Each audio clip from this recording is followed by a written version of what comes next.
What's going on, everyone? So, the Lakers have really rounded out the player development side of things.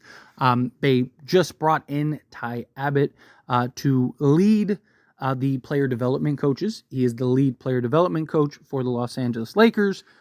But one of the things that I think is interesting is he's the lead player development coach, not the director of player development. And the reason that I think that this is significant is because the Lakers reportedly want to have a director of player development, somebody that is in charge of all of that and helping to, kind of build out and flush out the program for player development. And this is where Phil Handy makes a lot of sense, right? Lakers Nation, many of us, we all want to see Phil Handy back with the Los Angeles Lakers. Many people are upset and bothered that the Lakers even let him go.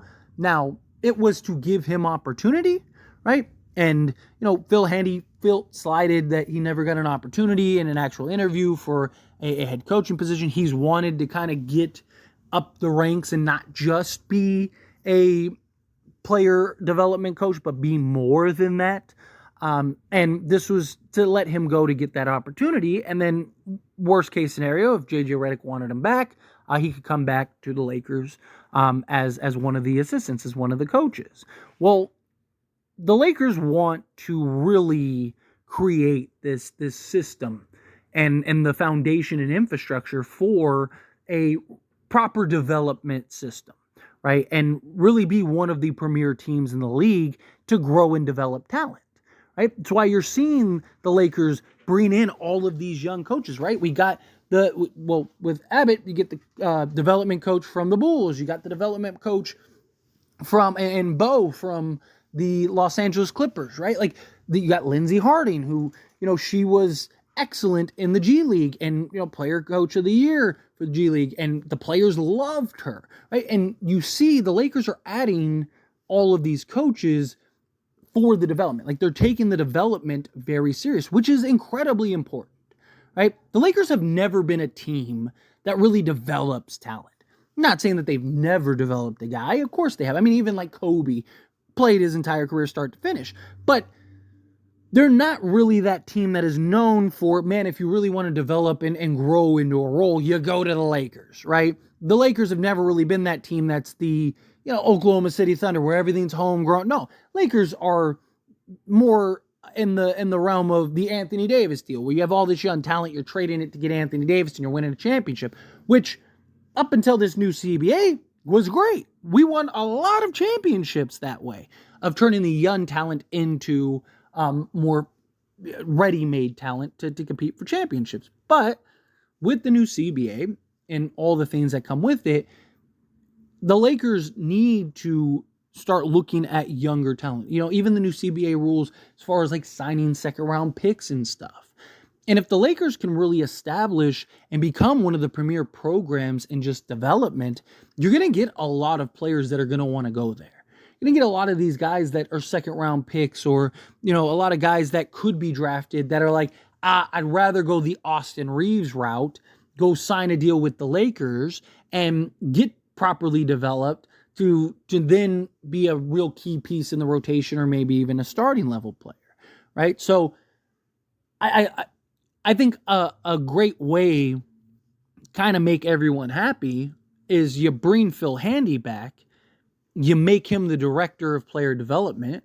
So now he's getting an upgraded, expanded role. It's not just, hey, you're just another coach that's just developing players. No, we want you to be the guy that builds out this program. We want you to be a guy that really kind of creates that legacy and kind of create this new position that hasn't really happened yet. Like, no other teams really have that in a Phil Handy, and let him kind of, create that, right? I mean, you look at the Lakers coaching staff. And I did a whole video breaking down the Lakers coaching staff now. Go check that video out after this video if you haven't seen that. But, you look at this coaching staff, and I love this coaching staff. I think you got a nice mix, nice balance of just experience, veteranness, multiple guys that have been head coaches.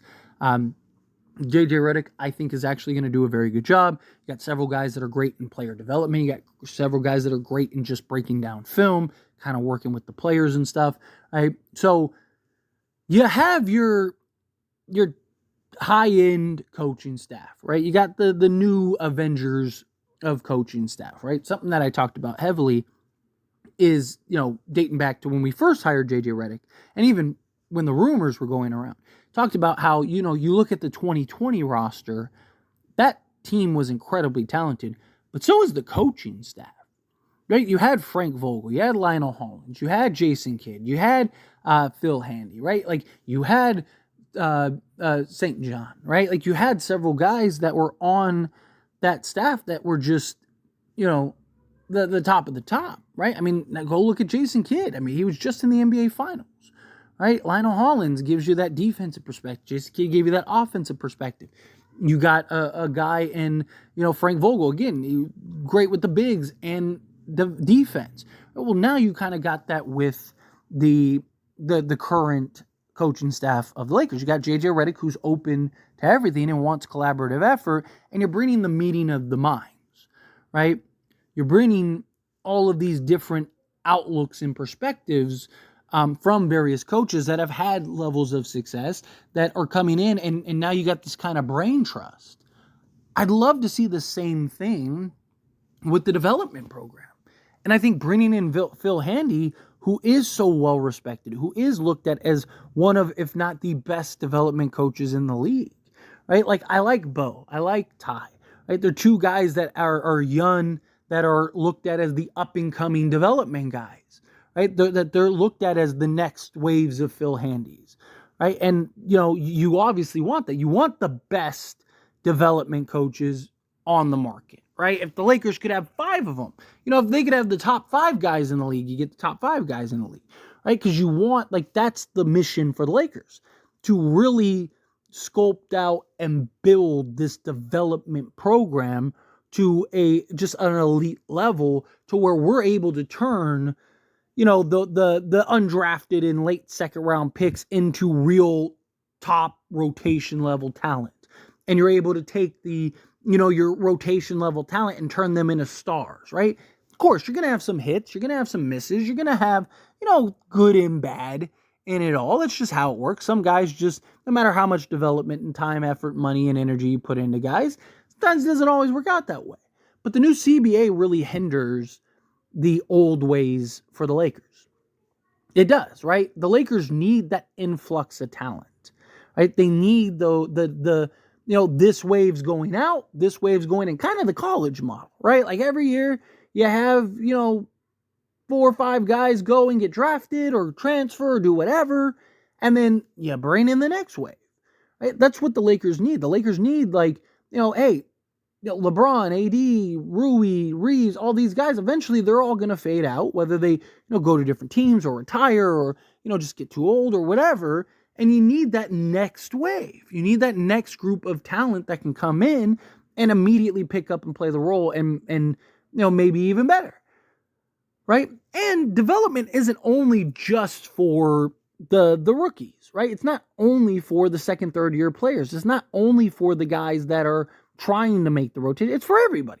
I mean, LeBron could always be better. AD could always be better. There's always ways and things that you can improve on and work on and things like that, right? Like, so to build a high-end just training staff and development staff is good for everybody. It's not just the young guys, but it would be good for the young guys to really grow and develop.